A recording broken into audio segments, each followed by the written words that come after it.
Bismillahirrahmanirrahim. Assalamualaikum warahmatullahi wabarakatuh. Dan halo seluruh pemirsa setia Education Talk Sekolah Alam Boswa dimanapun kalian berada.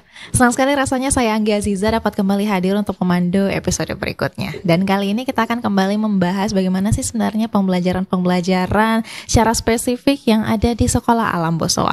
Kalau sebelum-sebelumnya kita bahas terkait mata pelajaran, nah sekarang kita bahas juga kegiatan yang sering dilakukan di Sekolah Alam Boswa. Ada ekstrakurikuler dan mungkin satu ini istilah yang baru kita dengar atau mungkin ayah bunda di luar sana sudah dengar karena baru ada di semester ini atau mungkin baru ada akhir-akhir ini. Ayah bunda yang menyekolahkan anaknya di luar sana mungkin juga ada yang sudah pernah dengar atau ada yang baru dengar terkait dengan kokurikuler. Sama saya sudah ada Sir Sirul. Halo Sir. Ya, halo. Assalamualaikum. Terima kasih Sir sudah hadir. Nah Sir Sirul ini adalah guru mata pelajaran seni ya Sir sebenarnya?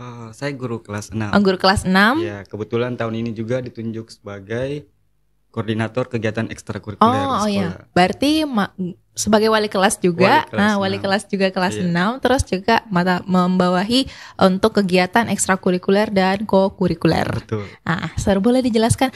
Yang pertama kayaknya yang menarik dijelaskan Sir terkait dengan kokurikuler Sir, karena ini istilah yang mungkin baru terdengar ya Sir. Kalau saya sih baru dengar akhir-akhir ini sih, tapi mungkin kalau item-item kegiatannya sudah sering ya dilaksanakan, tapi kalau mau kita lihat memang baru ada istilahnya sekarang, baru dibuat ada istilahnya akhir-akhir ini. Nah, bagaimana Sir kokurikuler kalau di Sekolah Alam Boswa?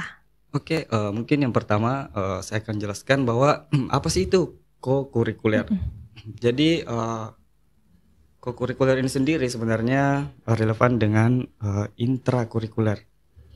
Nah, dari etimologi dulu, kokurikuler ini berasal dari bahasa Latin yang dimana ada kata ko dan kurikuler.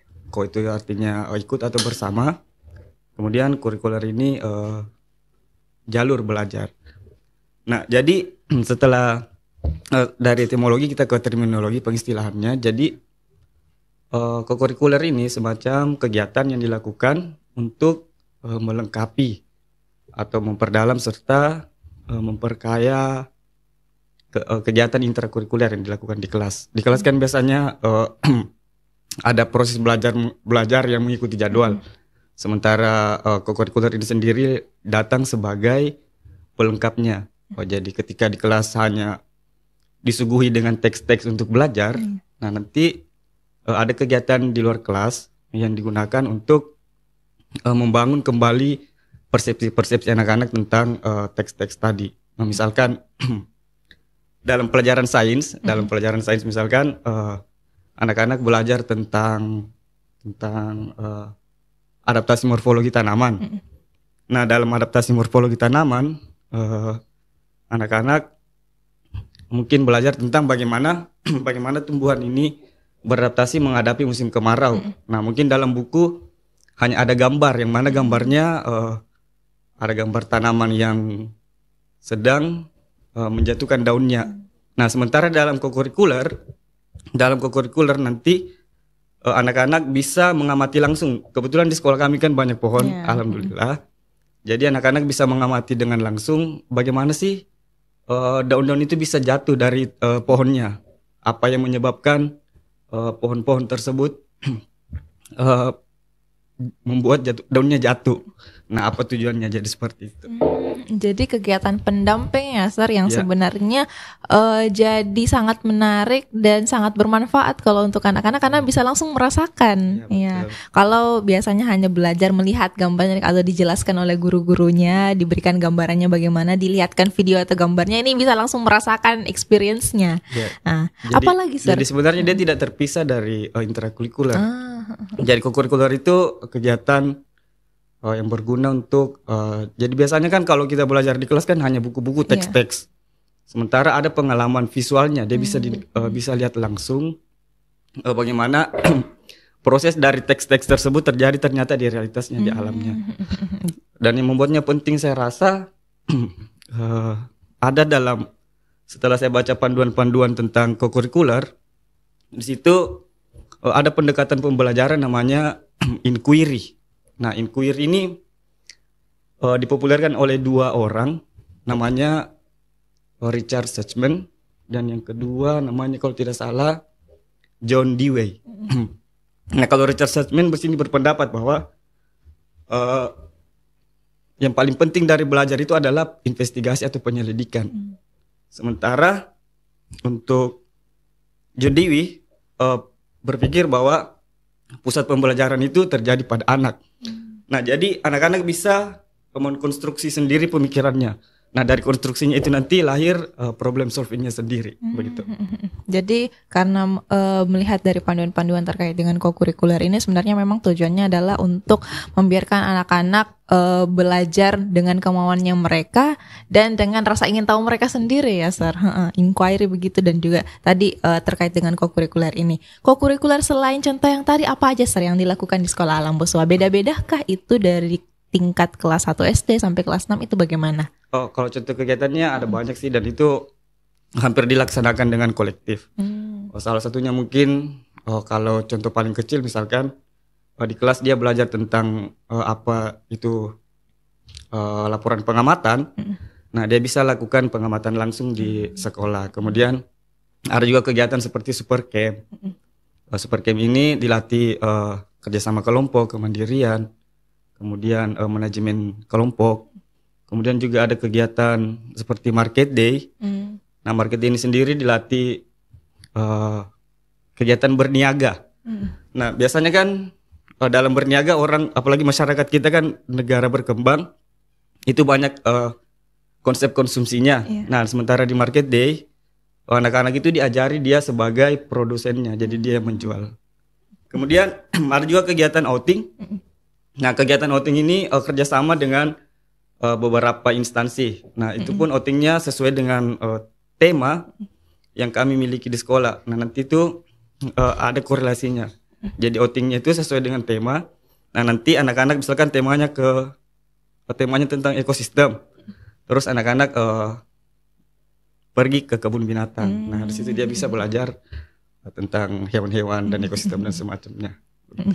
Oh, jadi kok kurikulernya kalau misalnya hal-hal yang kecil dan sederhana yang mudah dilakukan dapat dilakukan di sekolah alam. Kebetulan kan sekolah alam luas, sangat asri di mana-mana. Jadi anak-anak bisa betul-betul eksplor di sana. Tapi ada juga ternyata kegiatan besar ya, Sir, seperti kayak outing, camp, bahkan anak-anak ya camping di sekolahnya. Sangat mendukung ya dengan suasananya di sekolah alam Boswa. Terus bahkan ikut outing juga kalau misalnya mau experience yang di luar dari sekolah. Nah, ini semua ternyata masuk dalam kokurikuler yang memang sangat berkait ya, Sir, dengan mata pelajaran yang dia pelajari di kelas. Terus habis itu dikaitkan lagi dengan kokurikuler ini. Jadi selain ada yang dilakukan di sekolah, kebetulan sekolah alam sangat mendukung tempatnya, dan ada juga yang dilakukan di luar gitu ya, Sir, kalau mau dapat experience di luar dari sekolah alam. Jadi memang banyak ya, Sir, kegiatannya. Iya, alhamdulillah. Ini, Sir, apakah kalau dari kelas 1 sampai kelas 6 itu berarti beda-beda ya, Sir, kokurikuler yang akan mereka laksanakan setiap kelasnya atau di setiap tingkatannya? Oke, jadi kokurikuler ini sebenarnya strategi pendekatan pembelajaran. Nah, apapun nanti yang membedakan itu mungkin hanya dari muatan materinya. Mungkin kalau kelas 1 atau kelas-kelas fase A atau fase B itu belajar tentang tanaman, mungkin fase C-nya itu belajar tentang ekosistemnya secara menyeluruh. Jadi bukan hanya tanaman, tapi ada juga hewan. Jadi yang membedakan saya rasa hanya dari segi materinya, tapi dalam kokurikuler sendiri dia adalah strategi pembelajaran seperti itu. Nah, ini kalau soal kokurikuler ya, Sir. Nah, kita mau bahas lagi terkait dengan ekstrakurikuler. Apa aja, Sir, ekstrakurikuler yang ada di sekolah alam? Oke, untuk di sekolah alam sendiri ekstrakurikuler saat ini, yang pertama itu dulu ada namanya pramuka. Kemudian yang kedua ada sepak bola, dan yang ketiga ada seni tari, dan yang terakhir yang baru untuk tahun ajaran ini ada palang merah remaja. Gitu. Oh iya, jadi ini mungkin kalau dari dulu kita sudah sering dengar ya terkait ada ekstrakurikuler, dan ini juga sudah ada di SD, ada PMR-nya, pramuka, tari, dan sepak bola. Nah, Sir, kalau pembagian waktunya ekstrakurikuler ini kalau di sekolah alam itu bagaimana dilaksanakan setelah jam pelajaran kah atau bagaimana? Oh ya. Untuk pembagian waktunya sendiri itu dilaksanakan setelah jam pelajaran. Untuk PMR sendiri itu dilakukan di hari Senin. Kemudian dari Selasa itu ada ekskul sepak bola. Di hari Rabu itu ada pramuka untuk pramuka siaga kelas 1, 2, dan 3. Kemudian di hari Kamis ada seni tari, dan di hari Jumat ada pramuka untuk kategori penggalang kelas 4, 5 dan 6. Nah, karena ada 4 ini, Sir, siswa bagaimana, Sir? Apakah mereka yang milih sendiri kurikuler ekstrakurikulernya ataukah mereka dipilihkan atau bagaimana? Oke, tentu saja yang pertama itu ada semacam tanya jawab dulu di kelas, apa yang menjadi bakat dan minatnya. Nah, nanti kemudian kadang juga mereka boleh diikutkan dulu untuk memilih beberapa kegiatan ekskul. Nah, nanti ketika dia berjalan di ekskulnya, apakah dia senang atau tidak, dia bisa lanjut atau bisa juga tidak dilanjutkan. Jadi saya percaya bahwa minat itu bukan hanya dari proses pemilihan, tapi dari pengalaman langsung juga salah satunya. Begitu. Oh ya, jadi siapa tahu mungkin pada saat di awal mereka minat ya, Sir. Mereka minat itu dibolehkan untuk ikut, tapi berjalannya waktu mau mencoba yang lain itu juga boleh. Terus juga kalau misalnya sebelumnya belum minat, tapi ternyata karena ikut sama teman-temannya merasa seru dan akhirnya jadi berlanjut. Seperti itu ya, Sir. Kalau di sekolah alam memang jadi anak-anak betul-betul dibiarkan untuk explore, menggali minat dan bakatnya mereka masing-masing. Nah, Sir, kalau yang Sir Cyril lihat setelah adanya kegiatan co-kurikuler dan ekstrakurikuler ini, apa pengalaman yang paling berkesan selama melihat anak-anak melakukan kegiatan ini? Untuk co-kurikuler sendiri mungkin yang paling berkesan menurut saya itu dulu ada siswa di kelas yang tidak terlalu tertarik belajar di materi sains atau IPAS. Nah, namun pada saat kami lakukan outing yang dalam hal ini kegiatan co-kurikuler, itu ternyata pada saat dia bertemu dengan hewan-hewan, dia justru paling antusias dibanding teman-teman yang lainnya.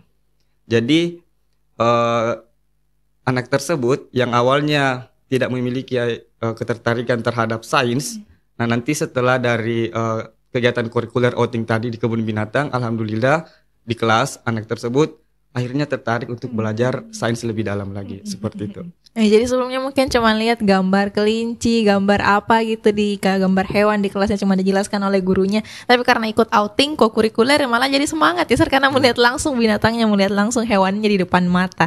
Nah, kalau ekstrakurikuler gimana, Sir? Kalau ekstrakurikuler untuk saat ini yang paling berkesan menurut saya itu adalah di kegiatan sepak bola. Nah, karena kenapa saya katakan seperti itu? Karena di sini kan di ekskul sepak bola itu semuanya digabung. Nah, di sini ternyata bisa menimbulkan kerjasama tanpa memandang apakah dia kelas 5, apakah dia kelas 1, kelas 2, kelas 3.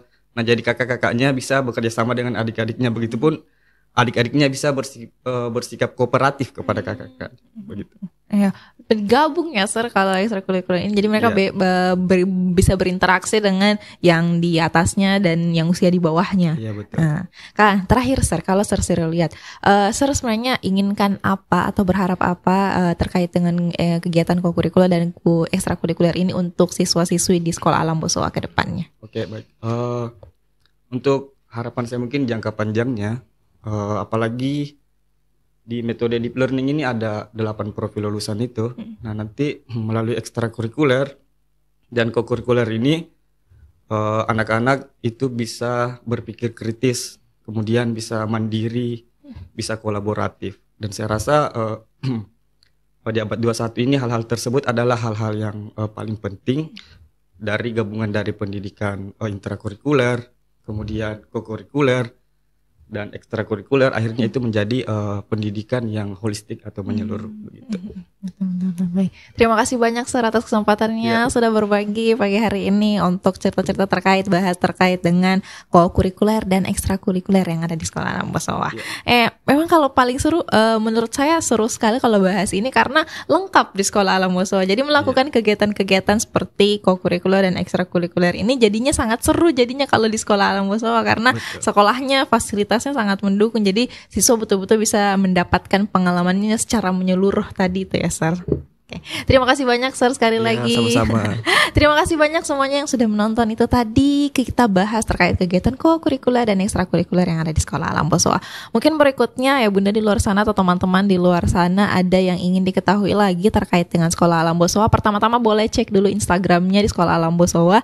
Dan kalau masih ada yang ingin diketahui, boleh sarannya di kolom komentar. Terima kasih banyak sudah menonton. Billahi taufiq wal hidayah. Assalamualaikum warahmatullahi wabarakatuh.